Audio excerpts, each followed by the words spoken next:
Soy Raquel y actualmente estoy cursando el máster de Europa y el Mundo Atlántico. Soy Lucía y estudio Derecho y Administración y Dirección de Empresas.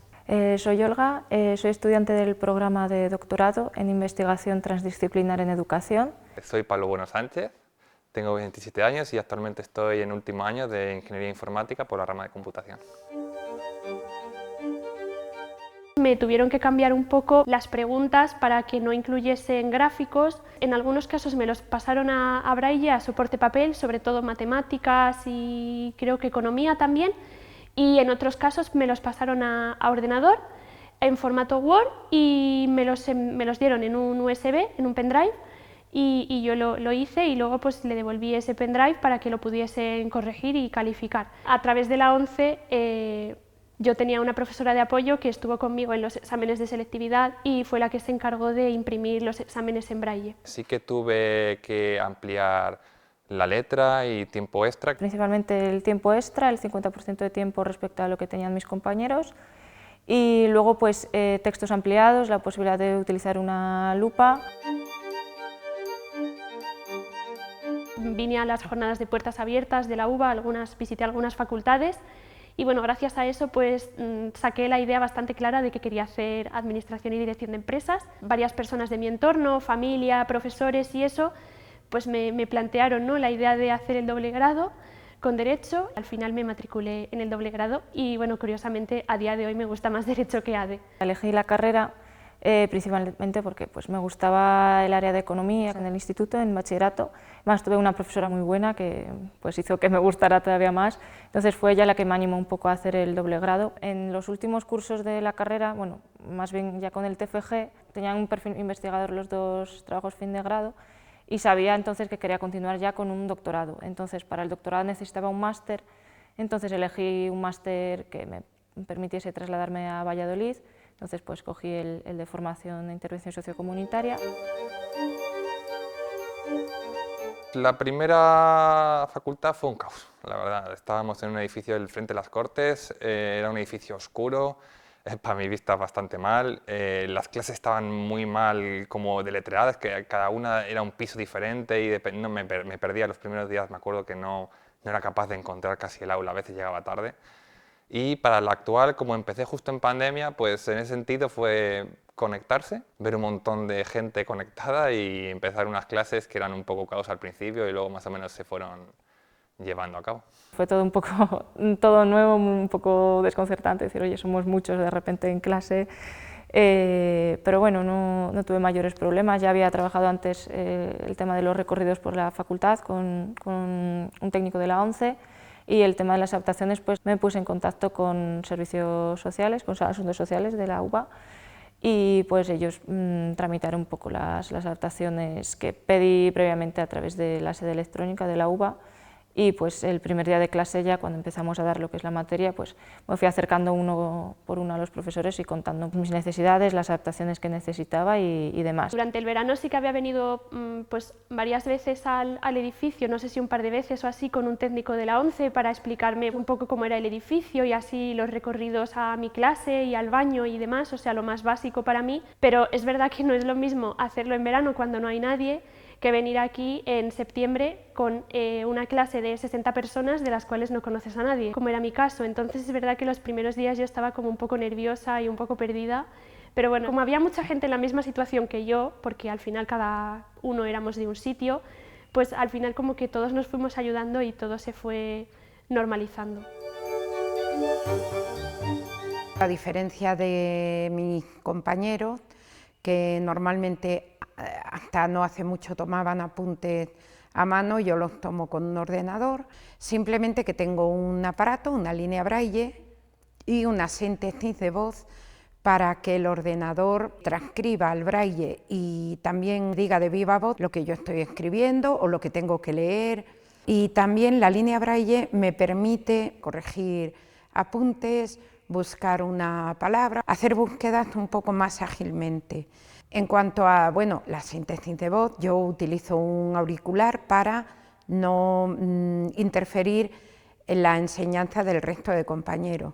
Yo trabajo con ordenador, es un portátil normal que tiene varias adaptaciones incorporadas para que lo pueda utilizar. Por ejemplo, pues un lector de pantalla que transcribe con una voz sintética lo que aparece en la pantalla siempre que el documento o la página web o la aplicación o lo que sea se haya diseñado de manera accesible, porque si no es accesible con el lector de pantalla no puedes hacer nada. También utilizo la línea Braille, que transcribe lo que hay en la pantalla a Braille. Sobre todo la línea Braille me es muy útil y en clase de hecho es lo que más utilizo, porque claro, yo no puedo escuchar a la vez al lector de pantalla y al profesor lo que está diciendo. Entonces yo en clase lo que hago sobre todo es estar solo con la línea Braille, prescindo un poco del lector de pantalla y así puedo escuchar al profesor y ir leyendo en la línea Braille lo que voy escribiendo o lo que va apareciendo en la pantalla y demás. También tengo un programa para hacer matemáticas de manera accesible que se llama Edico y ha sido desarrollado por la ONCE. A mí este programa lo que me permite es escribir matemáticas en Braille, en el ordenador y con la línea Braille y demás, y luego convertir eso a un PDF que ya no tiene Braille y así ya los profesores lo pueden leer o lo pueden corregir. Hay que acreditar las necesidades especiales que tiene cada uno. En mi caso pues fue con un informe de la ONCE que se mandó el primer año que yo me matriculé en la universidad y luego pues se fue modificando a medida que iba necesitando pues adaptaciones diferentes o había que modificar algo. Se hace la solicitud a través de la sede electrónica de la universidad. Ya desde Asuntos Sociales se elabora un informe con las adaptaciones que yo necesito. Y ese informe pues se envía a todos los profesores que yo indico que tengo durante ese cuatrimestre que me van a dar clase. Como las adaptaciones que necesiten la selectividad son muy parecidas a las que necesito en los exámenes, se utilizó el informe que la ONCE hizo para la selectividad un poco como base para realizar el informe que Asuntos Sociales hace y envía a cada profesor. Es verdad que cada cuatrimestre yo tengo que hacer la solicitud a través de la sede electrónica pues para indicar qué profesores tengo. Solo esperar a final de clase, me acerco al profesor, le informo de quién soy, mi discapacidad y luego me tengo que poner en contacto a través de la Universidad de Valladolid. Rellenas un formulario con las ayudas, las asignaturas y los profesores a cargo para que les llegue una carta que indique las ayudas necesarias. Las tablas, por ejemplo, son muy molestas para nosotros en un documento digital y en las fotocopias el profesor que las haya dado ha hecho anotaciones a bolígrafo o a lápiz o de cualquier forma y claro, esto interfiere mucho a la hora de escanear. Yo me he encontrado con muchas presentaciones PowerPoint que tenían muchos colores, que eso te impedía la lectura, muchos elementos, que por ejemplo esquemas, mapas mentales y demás, que al final eso ni lo puedes leer con lector de pantalla ni lo puedes leer visualmente de ninguna manera. Es importante que los documentos, para que sean accesibles, o no contienen tanta foto o si contienen fotos que vengan acompañadas de un texto alternativo. En Word, por ejemplo, hay una herramienta en la pestaña de revisar que es el comprobador de accesibilidad, que tú cuando tienes un documento creado, ya lo has hecho, unos apuntes, una presentación, si tú le das al comprobador de accesibilidad, te da los errores de accesibilidad que pueda tener y muchas veces el error que da es este, que hay fotos sin texto alternativo. Cuando diseñen la próxima versión, tanto del campus virtual como de la aplicación, como de la extensión UVA, deberían pedir información o al menos consultarnos para que podamos valorar in situ lo que no consideramos accesible. A mí, cada vez que cambian el campus virtual, que suele ser una vez al año, hasta que me adapto, la verdad es que me cuesta. En informática se portan bastante bien, ya que como es todo electrónico, todo por pantalla, no cuesta dar tanto apoyo. Sin embargo, por ejemplo, en electrónica industrial automática sí que era bastante más difícil, porque había asignaturas como dibujo técnico que eran muy costosas para mí, la verdad. Tenías que tener un grado de precisión que yo no era capaz. Entonces había profesores que pasaban de ti, de verdad, y otros que se preocupaban. Entonces siempre va dependiendo de con quién te topabas. Suelen decir que le hagas saber cualquier cosa que pueda necesitar. A la sede electrónica, al Departamento de Asuntos Sociales de la UVA, pido el tema de adaptaciones para que, como el protocolo establece, se informe a los profesores que pueda tener sobre mis dificultades o mis problemas a la hora de desarrollar una jornada lectiva como el resto de alumnos. Yo diría que hay como 3 grupos de profesores. Unos que se lo leen el informe claramente y además hacen más de lo que pide el informe. Otros que se lo leen un poco pues, por encima y hacen lo que pone el informe y bien. Estos son la mayoría, la verdad. Y luego hay otros que directamente no se lo leen y que tienes que hablar tú con ellos y explicarles lo que necesitas. Cuando yo hablo con ellos y llego a acuerdos sobre cómo se va a aplicar ese informe en concreto a la asignatura en cuestión, es sobre todo de cara a los exámenes o a alguna práctica concreta, que es cuando yo realmente necesito su ayuda y su predisposición para buscar alternativas accesibles. Lo primero, conocer al alumno. A la hora de, por ejemplo, un examen, diga, bueno, te voy a imprimir ante de mano en papel en grande o lo que puedas necesitar.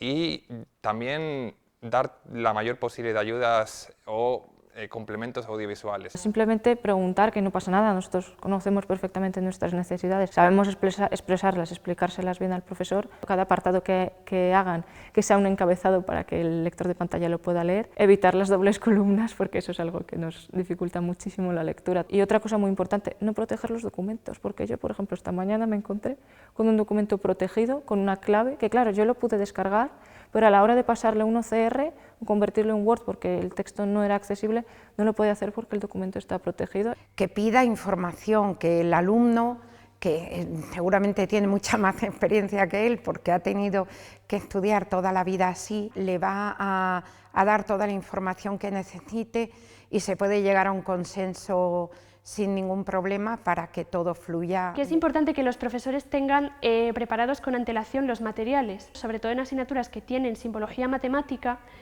No puedo acceder a eso, entonces yo necesito que la ONCE me lo adapte, o bien en braille, o bien con el programa de edición de matemáticas. Yo creo que es importante que pregunten al estudiante la mejor manera de hacerlo y que no se basen en lo que han visto en un vídeo, en lo que han visto en un reportaje de la tele, en lo que han visto con un alumno que han tenido hace 10 años, porque al final cada persona con discapacidad puede tener unas necesidades distintas, aunque la discapacidad sea del mismo tipo. Que estén dispuestos a como buscar maneras alternativas o a innovar un poco, ¿no? A cambiar un poco la manera tradicional de hacer las cosas para buscar soluciones alternativas en caso de que haya problemas de accesibilidad.